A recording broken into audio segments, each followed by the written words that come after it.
Sex is the life force energy that runs through us all. The link between sex, creativity, and the sense of aliveness is strong. Can you use sexual energy for your spiritual evolution?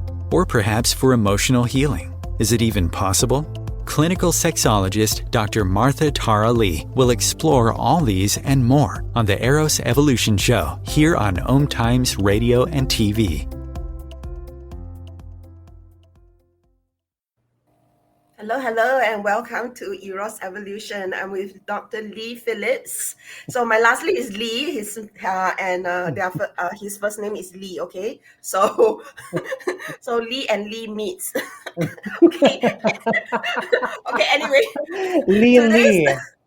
Yeah, Lee and Lee.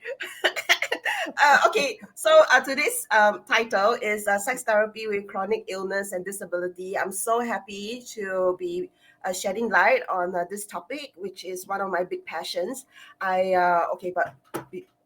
Before I talk about myself, so what we're going to do is we will be discussing how individuals and couples juggle the needs of being ill and disabled, how individuals and couples cope with the inadequacy and shame due to the illness and disability that they experience, and how we can all reclaim our sexuality. So a little bit about Lee Phillips before we go on into the show. So Dr. Lee Phillips is in private practice in New York City and Virginia, where he specializes in chronic illness and sexual dysfunction. So he is a very qualified, licensed clinical social worker in many cities, Washington, Maryland, Virginia, and New York, and a certified sex therapist with the American Association of Sexuality Educators, Counselors, and Therapists, which I'm also a member of. But I am a certified sex educator. So basically, in the whole hierarchy of people who support people in sexuality, like a certified sex therapist would be like considered the highest level. And so Dr. Phillips has been in private practice for more than a decade, treating a diverse group of patients searching for relief from the complications resulting from debilitating and often overlooked combination of illnesses. So you can look for Dr. Lee Phillips on the website, www.drleephillips.com, 2 L's, and Dr. Lee Phillips on Instagram and Facebook. So welcome. Hi, thank you for having me. I'm so excited to be with you. Yeah, I love you so much. I've been following your work. We've been following each other forever. We have. Yeah, years, at least 3 years. And so I looked at what you do, and you've really ramped up on your Instagram and the educational message you put out. So I'm so happy about it. Good. So I understand that you came into private practice, like your own practice, previously was with other practice in the last 1 year. Am I right? Yes, you're absolutely, wow. You have been following me. Yeah. Last year I started it's actually the anniversary date just passed. So I've been in private practice on my own for about a year now. So I was with a group private practice prior. So yeah, I started my practice March of last year. Yeah, it's really different when you are part of another group and when you do your own practice, because now you are not just doing the work, you have to do all the other admin and your own marketing. It's a lot, and I've hired some people to help me now. I think it takes a village when you have your own practice and you're doing the marketing and everything else that goes with it. You're doing the administration part of it, and then you're also doing the therapy, which is the best part of it, right? So it's that's the part it is. Yes, that's the part that I love. Yeah. So I've been all the other stuff is stuff that we are not paid for. Exactly. Well, we do it anyway, and now besides being sex educators and sex therapists for you, we also have to be entertainers.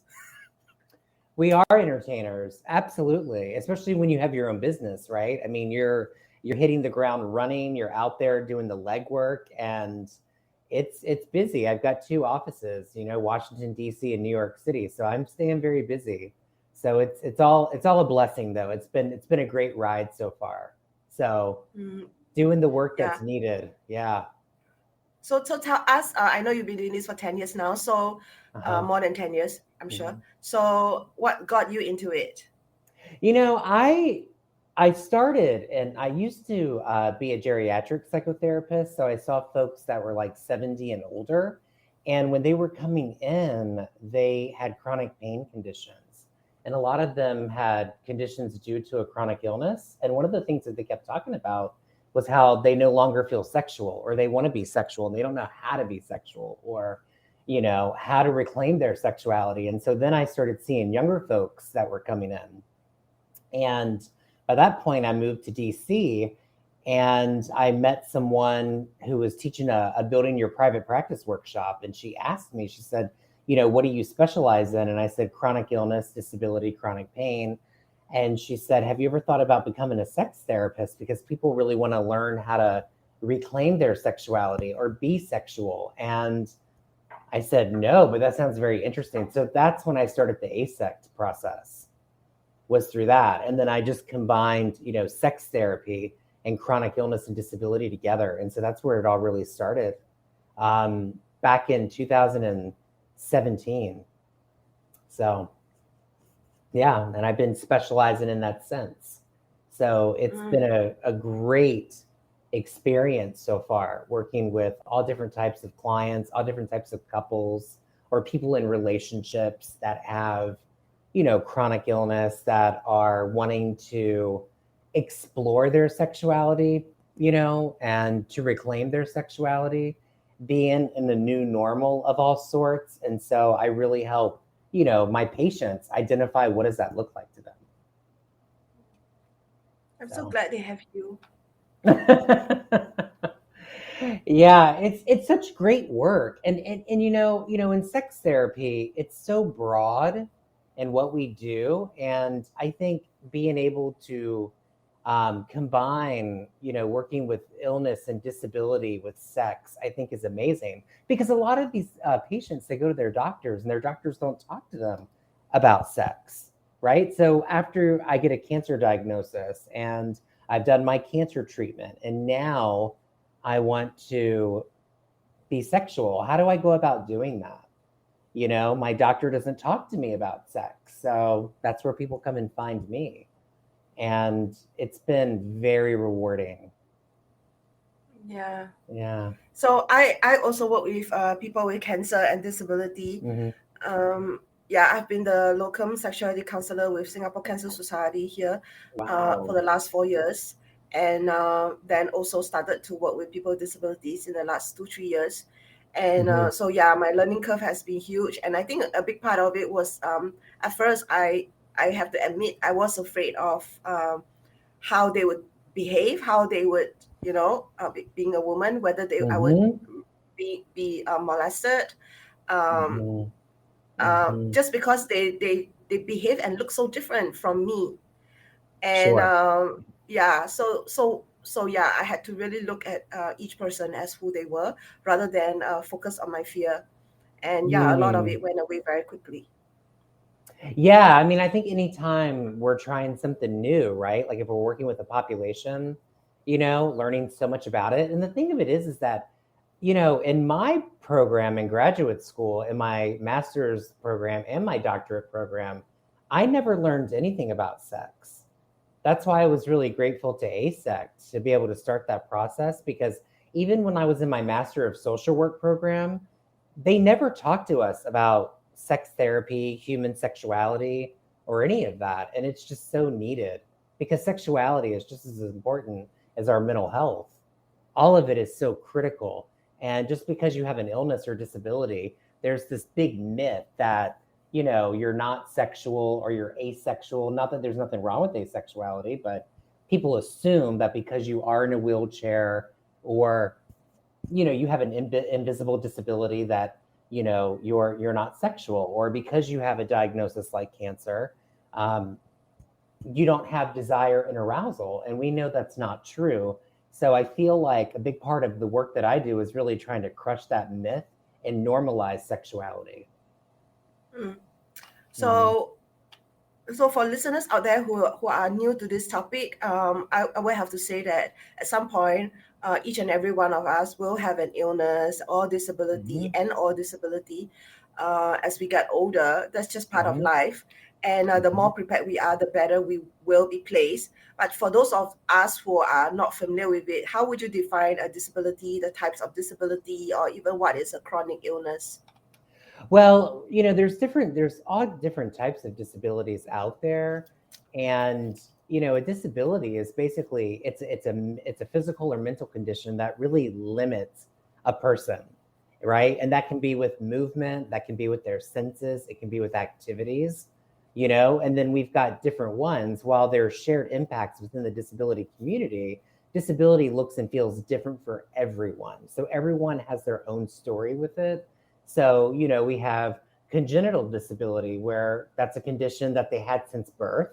We have acquired disability, where, they have an acquired injury or the onset of an illness or disease. So for an example, if someone was in a car accident, that can lead to a disability. We have intellectual disabilities, conditions affecting intellectual ability or, someone's mental capacity. And then, of course, we see invisible disability, chronic illness, mental illness, sensory problems of spectrum disorders.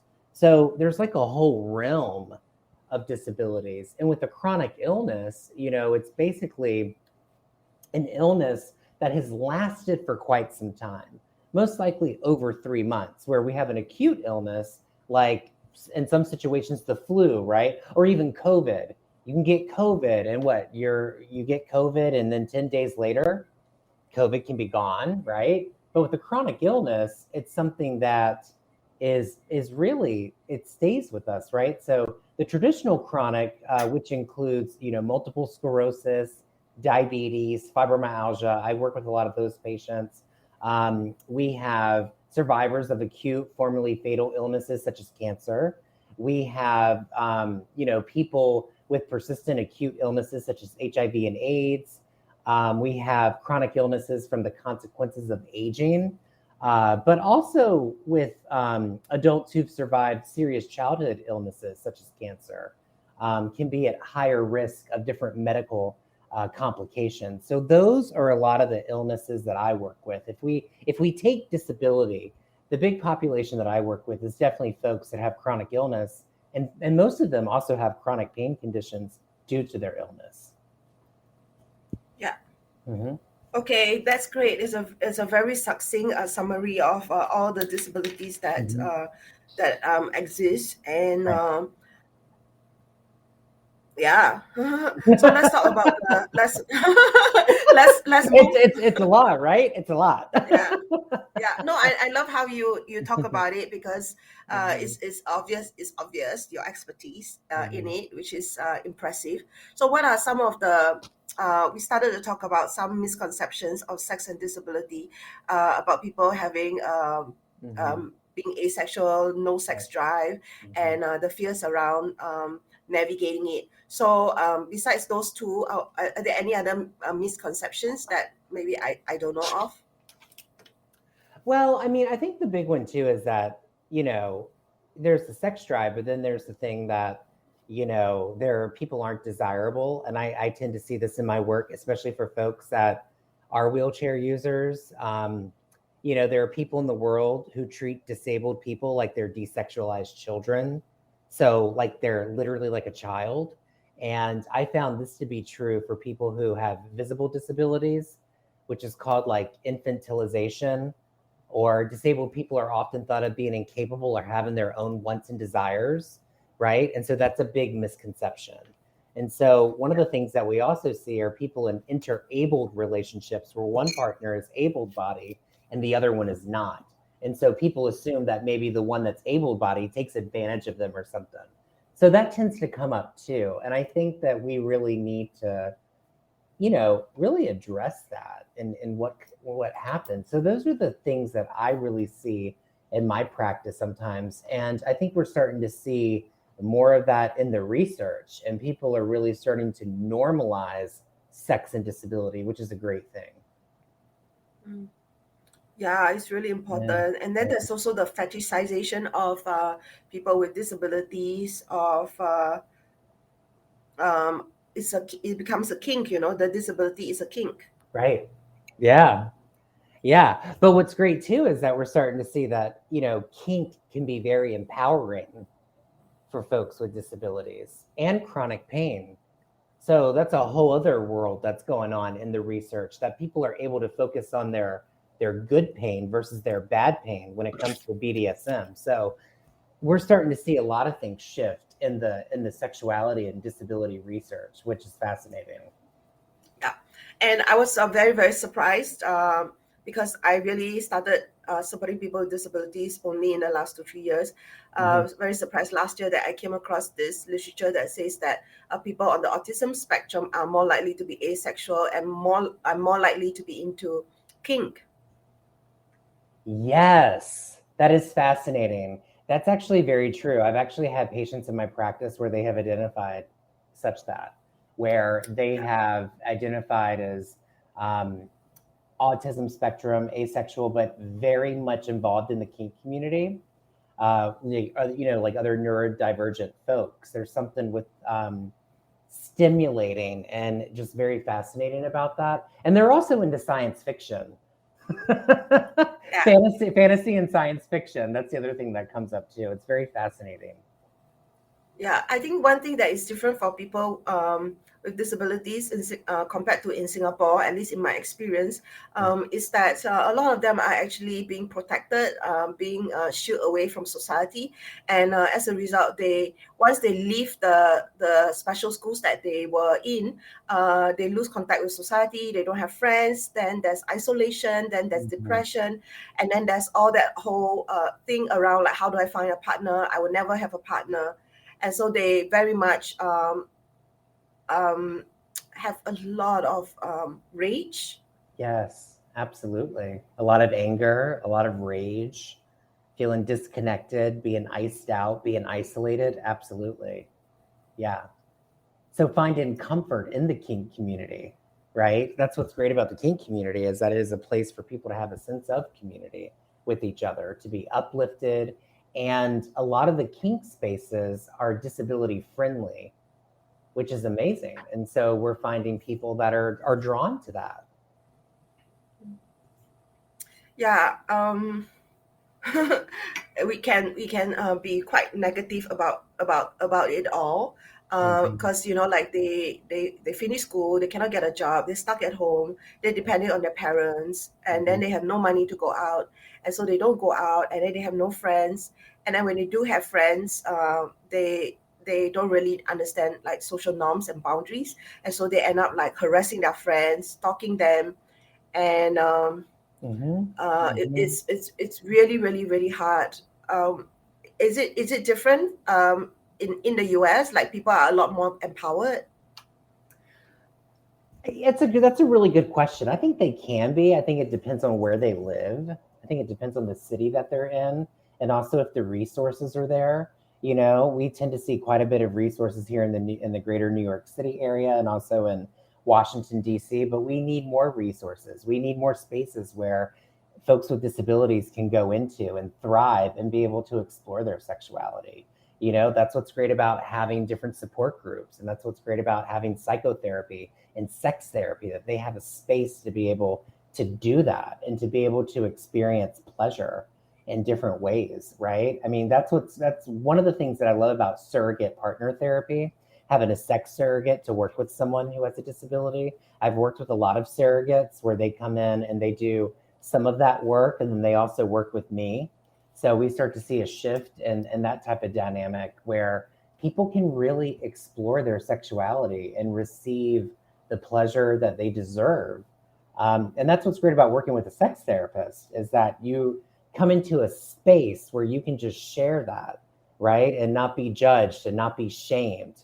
And I think a lot of that goes on in the medical community, where if someone goes in to see their medical provider, not all medical providers, because I've worked with a lot of wonderful medical doctors, but there are some where someone may go into their doctor's office and talk about sex, and the doctor is like, I don't know how to help you. I don't know what to do. So I think we've done some great work, but I think we need more. And just more people that are out there that are willing to really engage with this population. Definitely needed. But we do see a lot of empowerment with it as well. Yeah, ever since I started working with people with disabilities, I also recognize my own faults, like how I haven't really thought about making my own events and my trainings more inclusive, Yes. and Yeah. yeah, like this auto live captioning thing on Zoom has really evolved over the last 2 years because of COVID, right? Mhm. So COVID, so Mhm. so now I make sure all my virtual events have live captioning, and I do make it stated that I welcome people with all abilities, and if they need accessible support, that they should just reach out and let me know. Like, it's really important that we really see them in our society and give them opportunities or sponsorships so that they can have access. Absolutely. Yeah, have accessibility to things, right? Because again, they're just like everybody else, and a lot of people are very sexual, and they want to be able to explore that, and they want to get creative. I have a lot of couples that I see where one partner has a disability, and instead of looking at it like so much like a problem, they can look at it like an opportunity to get creative with each other, and to have sexual empathy, which I think is really important, having relational safety and connection to really allow someone to explore their erotic curiosity, which I think is amazing, so they can take those erotic risks that they want to do and talk about their fantasies, talk about what they enjoy, and to be able to have great sexual communication with their partners. I love it. I love it. I am so happy they have you. So for listeners out there who don't really understand about how surrogacy work, could you explain a little bit more? Well, one of the things with surrogacy work is that we look at the triadic model of that, where we have a surrogate partner, we have the client, and we have the therapist. And so, in the beginning of that, all three people meet. The surrogate partner works with the client on really identifying, what are their goals. And so they help them with emotional self-esteem building. They help them with sexual self-esteem building through a series of exercises. They are the ones that are able to facilitate touch with the client. And so, what I do as a sex therapist is after the surrogate partner works with them, I see the client and we really process what happened in the session with the surrogate. What type of emotions came up for them? What type of feelings did they have? How did that spark desire? How did that spark arousal? What were the key things that they really enjoyed? What were the things that they didn't like from it? And the surrogate and I will also meet to discuss how things are going with the client as well. So what we find is there's this working relationship. It's really great for clients that have a disability where they've never experienced what it means to be sexual, or they want to reclaim their sexuality due to having a disability, maybe in their prior life when they didn't experience a disability, they were able to have a very successful sex life, and then that changed, so they want to be able to reclaim that. I've worked with a lot of clients that have had sexual trauma, and what's interesting is that about 75% of my patients with sexual trauma have some type of pain condition or an illness condition. And so being able to work with someone on how to reclaim that. I'm a huge fan of surrogate partner therapy. I think it's wonderful. And I would love to see more sex therapists work with surrogate partners. I think it's amazing work. Yeah. So is it illegal? Is it illegal in the whole of US or just certain cities? A lot of cities have surrogate partners. I mean, here in New York City, we have them in Washington, D.C. area, in San Francisco. I think in a lot of your big cities, your metropolitan areas, we see more surrogate partners that folks can work with. And a lot of them travel. One of my favorite surrogate partners, she travels between, she travels from Maryland all the way to like Philadelphia to work with clients, and also to San Diego. So we're really seeing more folks branch out and work with several different clients. Yeah. You know, What do yeah. you know about surrogacy outside of US? I don't know much about it. Okay. Okay. I need to get out of the US. I need to go travel more. Oh, come to me. Come to me. I will. I will. I'll come to Singapore. We'll hang out. I've never been. I would love to. Yeah. Yeah. So because I did Love Abilities, which is a virtual sexuality and disability festival, Mhm, 3 years ago, mhm, and I organized it, and so there were a lot of people from all around the world, and sure. so I was just curious about the access outside of US. I know that there Mhm, is one sex worker agency mhm, in Canada, but I really don't know that much beyond US.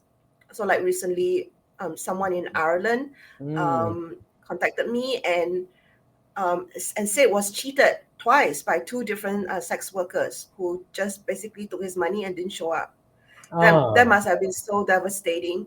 very And much so. I really didn't know where to refer him to somebody who, Mhm, an agency that was more ethical. So yeah, that's why I was asking. And also in some countries, their sex workers association are unionized or they have a presence. So mhm, that's where mhm. I feel people with disabilities can go and seek support from sex workers who are more sex positive and also more educated around working with clients with disability. So if there's not a sex surrogacy service or agency in your country, you can actually look for sex work associations or unions or agencies, and they should be able to better refer you Mm. to somebody who's more able, as opposed to like trying to look for individual ones who may not have as much of a training. Absolutely. Yeah, and it's different in the US. I mean, we see surrogate partner therapy, but there, yes, there are sex workers, and we know that sex work is work and it should be legalized here in the States. And it's really not. I mean, a lot of that changed with the Trump administration. And so a lot of sex workers have been forced to go back out on the streets. They haven't had the opportunities to advertise their services like they did in the past. So that's unfortunate. But yeah, Yeah. I agree. I completely agree with you. And I think that, a lot of folks with disabilities can really benefit from seeing a sex worker and being able to enjoy that and really Yeah. find out, what's pleasurable to them. Absolutely. Yeah. Okay, we have a break and we'll be back after this. Okay. OMTimes TV. Imagine becoming a super influencer. Reinvent yourself, invest in your brand, and then manifest your success with a robust spheric approach. OMTimes Media and Broadcasting offers a unique and multifaceted way to become the spiritual and conscious influencer you deserve to be by putting your message across our powerful platform with its proven record of integrity and excellence. Through our produced shows, OMTimes offers the opportunity to become a social media TV personality, a radio show host, an OMTimes magazine columnist, and a syndicated podcaster, all in one shot. By live streaming your show on OMTimes TV and broadcasting it across the extensive OMTimes radio and TV networks, you become more than a host. You become an ambassador and a force for positive change. OMTimes. Open yourself to the possibilities. If I could be you, and you could be me for just 1 hour. If we could find a way to get inside each other's minds. Walk a mile in my shoes.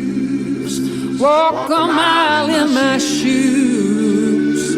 Well, before you abuse, criticize, and accuse. Walk a mile in my shoes.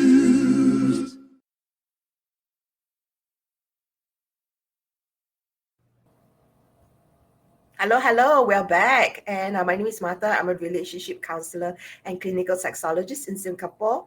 And I'm with Dr. Lee Phillips, who is a certified sex therapist and licensed clinical social worker in several cities. However, Dr. Lee Phillips' private practice is in New York City and Virginia.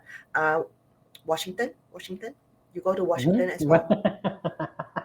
Yeah, it's right outside of Washington where I practice in Virginia. Yeah, but I go into Washington all the time, and a lot of my patients Uh, are in Washington. Yeah. got it. because Yeah. I'm not familiar with the the geography of US. Okay, so remember, okay, all of you can go to Dr. Lee Phillips' website. That's with 2L.com, and also you can find Dr. Lee Phillips on Instagram and Facebook. So we are actually covering such an interesting and exciting topic, at least for me. So just now we talked about the types of disability. We talked about some misconceptions around sex and disability. We talked about the possibility of seeking support in terms of learning about sexual skills through surrogacy, and also the possibility of looking for sex workers in your city. So now I want to move on to like for those of us who perhaps are not in tune about disabilities and the lives of people with disabilities, like why would you say pleasure is important, and what are the consequences for ignoring pleasure? Yeah, I mean, pleasure is the center of sexuality, and we know that sexual pleasure is really only one form where we can engage in arousal, desire, romance, eroticism. There's pain relief where we can work on releasing and resolving like old hurts, wounds, elemental pleasures where we engage in play, humor, movement, sound. There's like mental pleasures where we get curious, we learn, we engage in positive thinking. We have emotional pleasures where we can engage in gratitude, love, courage, enthusiasm. And then we've got sensual pleasures where we can take delight in our senses. And then we've got spiritual pleasures where we can feel part of something that's really good, which I think is important. And all of these pleasures are really critical when reclaiming intimacy due to chronic illness and disabilities, because I think sometimes when we hear the word pleasure, we think of sex, but there's all different types of pleasures. And I like to talk about that with my clients because sometimes they have such a difficult time engaging in desire and arousal. So they want to be able to find out, what else can I get involved in, right? So that's critical. Ignoring pleasures, I think, is, what it comes down to is that if we do not include, like a discourse of pleasure, people with disabilities, they may perpetuate their asexual status and victimization status, right? Again, we covered that, there's nothing wrong with asexuality, but there's this assumption that if you have a disability that you are asexual. And I think negative sexual messages about people with disabilities, they really fuel negative attitudes and misguided beliefs about sexual potential, and they can really take a toll on someone's sexual self-esteem. And what we find is low sexual self-esteem combined with the likes of physical limitations, diminished sensation, lack of escalating arousal, difficulty with ejaculation, difficulty with orgasm may cause sex and sexual relationships seem pointless, right? And I think that can be damaging. So we really have to look at what's critical when it comes to pleasure. And, I always say you got to get curious and you got to get creative. And so that's my thing about pleasure that I think is really important, and then if you talk about sexual pleasure, we know that sexual pleasure is very different from performance-based sex, right? So being able to do that, I think, is really important. Yeah. Yeah. Great. So by you saying sex that is about performance and sex that is pleasure, so just to elaborate on it, what I understand is pleasure for pleasure's sake. We just do something not because we have to arrive anywhere. We just do it because it feels good, it's fun. And whereas performance sex actually comes from a place of a lot of pressure, in my experience. Pressure in the sense of people feeling like, oh, I need to do this for someone, I need to do this or else. And that pressure, that performance element is always going to result in more and more stuckness around it. Absolutely. Yeah, there's a big difference. And I think sometimes when people have something like a chronic illness, they feel like there may be pressure because their body's changed. And so what happens is, with performance-based sex, we know that penetration, it's really the main act of sex. And someone that has a chronic illness or a disability, they may not be able to have penetrative sex. So they feel that pressure. We also know that with performance-based sex, sex ends with ejaculation, right? Well, if you've got a chronic illness and disability, you may not be able to achieve that. With performance-based sex, it often includes rigid expectations of your own body or your partner's body. So what we find is someone that has a disability, they may have body image concerns. And so because they have those body image concerns, they may feel pressure or low sexual desire. They may feel anxious about not having an orgasm. They may feel anxious about satisfying their partner. Can I still satisfy my partner due to my illness or my disability? Often there's limited clear communication in performance-based sex. There's really, when you think about it, there's no communication that's really going on. And we know that sex at its heart, it's all about communication. And then the focus of attention is on our thoughts. We get stuck in our head, right? So when you're feeling very anxious during sex, that can cause issues, in your genitals or wherever parts of your bodies, because we know that the brain is the powerhouse of sex. So that's really important. And one of the things, that's the one thing that I stress with my patients that have a chronic illness or some other type of disability, that it doesn't have to be about performance. It can be about pleasure. And so when we're looking at pleasure-based sex, we look at, it includes multiple activities, right? There's all kinds of things that we can engage in. The skin is the largest sex organ, so we can get very creative with that. We have an agreement of what sex is and what it includes in a collaboration. During sex, there are regular check-ins that are happening with your partner. It's safe, sane, and consensual. Orgasm is a bonus, but it's not required, right? It can include different body parts and accessories as well, which is really important. And one of the things that tends to come up too is that arousal is allowed to come before desire. We see that a lot. We see that with folks that don't have a disability or a chronic illness. They are able to achieve arousal first, and then they have desire. So for an example, when I work with a lot of my female patients, they may experience that beforehand. And pleasure-based sex, it does not require or expect anything from any personal body. So no erections, vaginal wetness, specific body type, ability, or skills really needed. And it ends when a person wants it to end. So I think that is really important when we're really looking at sexuality altogether, but when we're really working with folks that have a disability, because they may be limited in certain things. And for an example, they may have, they may not be able to restore sensation parts of their body. So then again, we take, if that's the genitals, we remove that from the focus and we focus on other things. And so I think that's really important, because then that starts to normalize the fact that we don't have to have this pressure. We can just have pleasure. I love it. And I love what you said.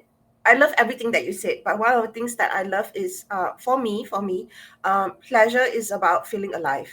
And Yes. pleasure is about expression. And pleasure reminds us all of, like, it's good to be here. And so when we link it with, if you don't have a healthy sex self-pleasure, then you're going to start thinking all the things that you mentioned, which is it can lead to sexual difficulties. It can lead to this sense of like it's pointless. And so it's so important what you said, that we focus on the pleasure rather than on the performance, and we allow our bodies to have a chance to have the arousal before the desire. By that I mean, like, you don't have to like wait until you feel like it. You just do it, and then you allow your body to have a chance to experience the arousal, and then see where you want to go with it. Right, absolutely. And we know that there's a difference between spontaneous desire versus responsive desire, where some people with spontaneous, they think about sex, they can have it. But for other folks, it's responsive desire. Sometimes they have to be worked into things, right? It's not going to happen immediately. And I think there's this idea, and you know this, that sex is spontaneous. But when you have a chronic illness, a lot of times it has to be planned. If someone is chronically ill and they have more energy levels in the morning, they're going to plan sex in the morning, as opposed to having it at night, because they're going to be tired by then. They may take their medication at 5, 6 o'clock p.m. and then they're going to go to sleep. So we have to change that up. Absolutely. Yeah. Yeah. We have to make sex work for us, not work hard for sex. Right. Yeah, what works for us, right? Everyone's different, and we have to think about, what does that look like? The other thing too is that there's a grief process that comes with chronic illness and disability. So sometimes someone's going through their grief. They may be in denial about their condition. So when they're in denial about their condition, the last thing they want is sex. They get angry about it. So if they're feeling a lot of anger, they may not want sex. They're bargaining, doing and saying that they would do anything to have their body back. And then, of course, depression plays a big factor into it. When people have depression, we see a lot of things that happen. We can see sexual challenges such as erectile dysfunction. We can see low desire and arousal that tends to come up all the time. And then the last phase of grieving is acceptance. Now, acceptance is not positive or negative. It's just where you're at in the moment. Yeah. And sometimes when you're in that present moment and acceptance, then you can achieve pleasure. So, yeah. It's like fighting with yourself. All the time. Yeah, all the time. Always in this battle with your illness. And I think the powerful thing that people can achieve is that when they can realize that their illness is only one part of them, it doesn't have to define who they are, And so when they can get to a point of that, then they can experience pleasure in the way that they want to experience pleasure. Yeah, that's so important. Mm-hmm. When when we are in denial, we're pushing away as opposed to finding solutions or working through things. And like you said, acceptance is a big part of shift. Also the access, so anyway, I'm all over the place. I'm all over the place. You can, hey, when you're talking about this topic, you can go all over the place. I mean, it's such an important topic, and it's so easy to just do that, right? There's so many avenues. And I think it's actually, it's complicated because a lot of times, people have to go through a grief process, and sometimes I have people that will come in and see me and they're like, okay, I've already grieved my body. I've already accepted things for what they are. I want to have sex. And I'm here to see you, Dr. Lee, because I want to know how to do that. How do I go about doing that? How do I do, when I go out on a date, if I'm single, do I disclose to someone that I'm chronically ill on the first date? Do I wait? Do I put it on my dating app? But it really depends on where everyone's at in their own journey. Yeah, I love it when they shift from denial to acceptance. Yes, because I see the power coming to them. Mm-hmm. It's very powerful. Their faces, their body, it just changes. It does. It changes. It changes everything about them. They really start to develop a sexual self-esteem about themselves and what they really want. And they're in this body acceptance. There's this great deal of body positivity that's there, that they love their body for what it is and they can explore different things. A lot of the couples that I've worked with where there's been a chronic illness, they really do look at it like an adventure. It's like, oh, you have more energy in the morning. Let's have morning sex. We're used to have it in the evening. Let's get creative with this. We can get more toys. We can do more. We can explore more. So there's many different avenues that people can go into and look at it like an adventure. And I think that's what's so amazing about sex educators and sex therapists is that we do that for them. We help normalize sexuality because people really do come in thinking they are damaged. Like, is my body is broken? And I'm like, no, your body's not broken. There's ways to reclaim this. There's ways to talk through it. A lot of people feel a lot of shame about their disability. And so a lot of times we have to work through the shame, so there's a lot of work that has to be done before someone just jumps into having sex.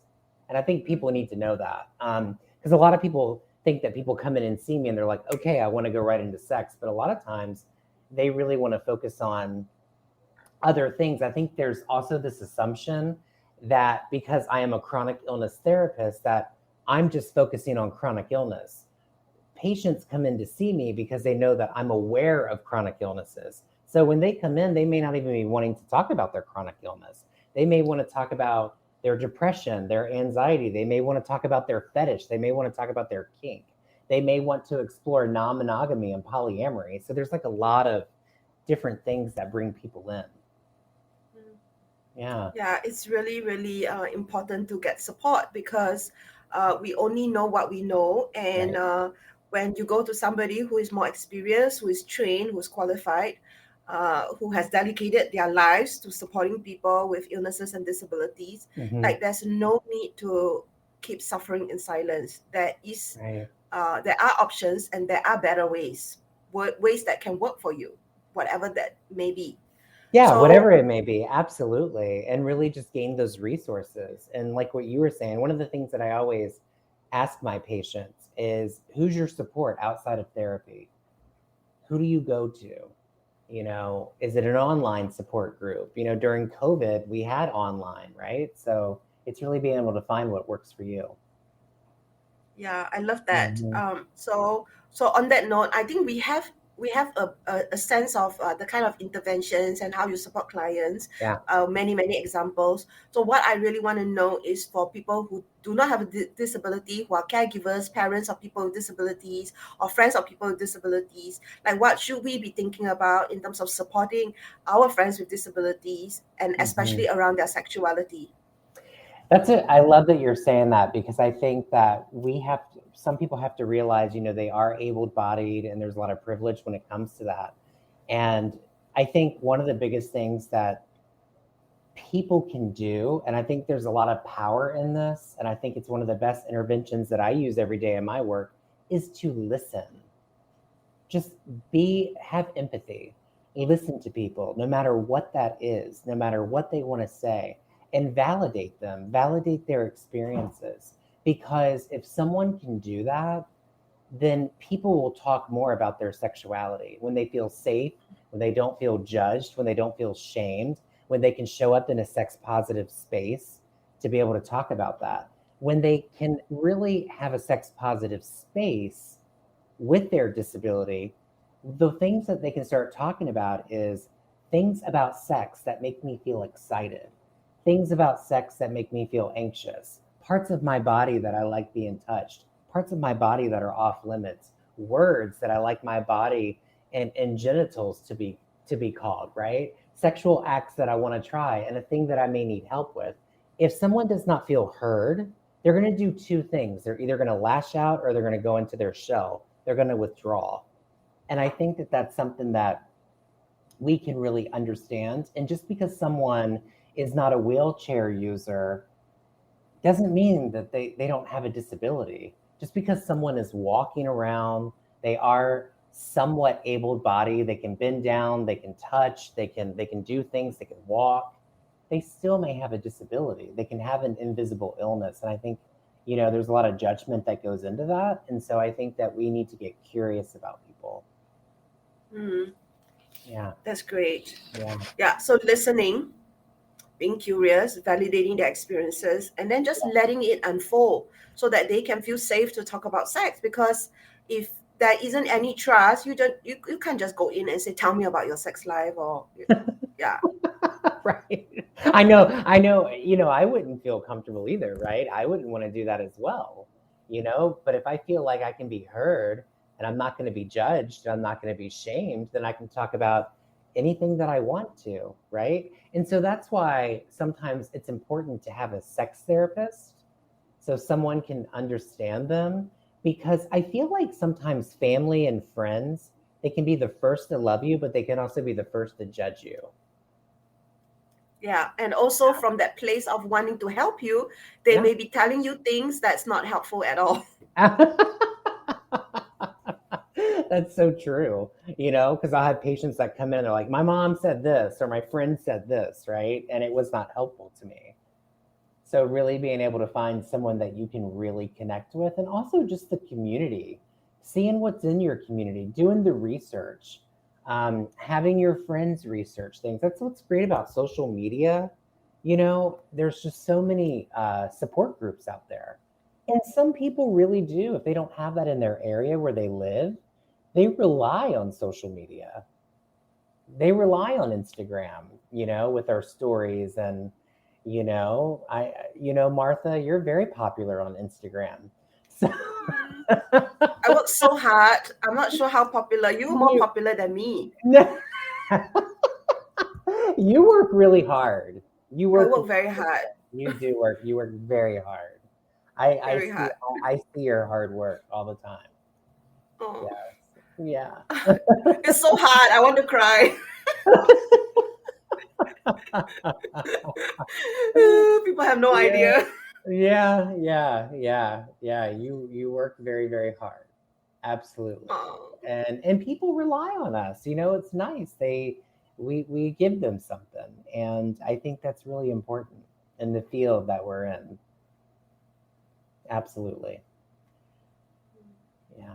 So of course, I'm blown away by your compassion and your expertise and all the things that you know and all the ways that you can support somebody with disability. But there's always that concern around like how can I hire you, Dr. Lee Phillips, if they're not in your city, because people with disabilities, of course, may have issues around accessibility and travel and things like that, money. So how can people get support from you? Well, you can always reach out to me on Instagram, at Dr. Lee Phillips. I'm always on social media. I check my messages. I even check how when someone can send you a request, like if you don't follow them and they want to message you, I check those because someone may be needing some help or they may want to collaborate. You can always email me at drleephillips@gmail.com. You can go to my website, drleephillips.com, and I'd be more than happy to answer any of your questions. If you also go to my website, there is a resource page where I have all of my resources with different books that you can look at. My podcast is about to launch again in April, the Sex and Chronic Illness podcast, which I'm really excited about. I've been on a little bit of a hiatus with that because I opened my practice. So stay tuned to that. I'm going to have some great guests on there. Martha, you're going to be one of them. So you'll be coming on my podcast. And just some really great people. Yeah, it'd be fun. Yeah, I forgot that you do have your podcast. I do. It's been a while since I've done an episode. It's launching again in April, which I'm really excited about. With all new content, new sexperts on there, sex educators, real people out there that have chronic illness and disability. So it's going to be really nice. I'm really looking forward to it. Just to get the word out there more. Absolutely. Yes. Yeah, we need many voices, and it's just so unfortunate that there's so many misconceptions around disabilities and sexuality still, and the messages cannot stop. It takes all of us to keep plugging this, because there are people who are suffering, and there are people who just need access. They need access. They need people to talk to. And it definitely takes a village. So absolutely, we definitely need more people out there. And so that's what hopefully we're gonna get, by spreading that word out there for people. So yeah, I've loved this episode. Is there any other things that you would like to share? Last words, comments? I have a mantra, and my mantra has always been get curious about your partner and get creative with your sex. I love it. Yeah. I love it so much. Get curious, get creative. That's what it's about. Get curious and get creative, no matter what that looks like. Yeah. To me, it's play. Sex is play. And we need to approach it from that angle of it's part of returning to our inner child. And it doesn't need to be so serious. It is fun. It's funny. And if we just approach it that way, I think we cannot fail. I agree with you. I think it's all about play. It's about fun, right? That's what pleasure is. That's what it is. So I think it's being able to engage in that. And sometimes that may be by exploring your own pleasure and exploring other people's pleasures. And sometimes that's taking to talk to a therapist or an educator about it and to be able to find that for yourself. definitely needed. I love it. Yeah. So is there anything that's coming up? What else besides your podcast? So I, I do a lot of speaking engagements. I also teach for a few sex therapy institutes. So stay tuned for that. I'm always trying to engage with an audience in some type of way, whether that's through media, my podcast, social media, that I have going on that I'm really excited about. But I've really been focusing more on the podcast, which I'm really looking forward to. I'm hoping to do about 1 to 2 episodes a month to start out with. So that's going to be really fun and exciting. Yeah. Yeah. Podcasts are really powerful for people who live with their family and just get away and have some privacy away from them to be able to get your sex education without feeling, that they're breathing down your throat or neck or something. Absolutely. Yeah. Having your privacy, having a place where you can explore that. And that's what it's about, right? I think that's so important. Yeah. Okay, so we're going to wrap up. Thank you so much, Dr. Lee Phillips, for being here. And please Yeah. check out his website and also his Instagram, Facebook, and that's Dr. Lee Phillips with 2 L's, .com. Yes. Thanks for Thank having you. me. Bye. Bye.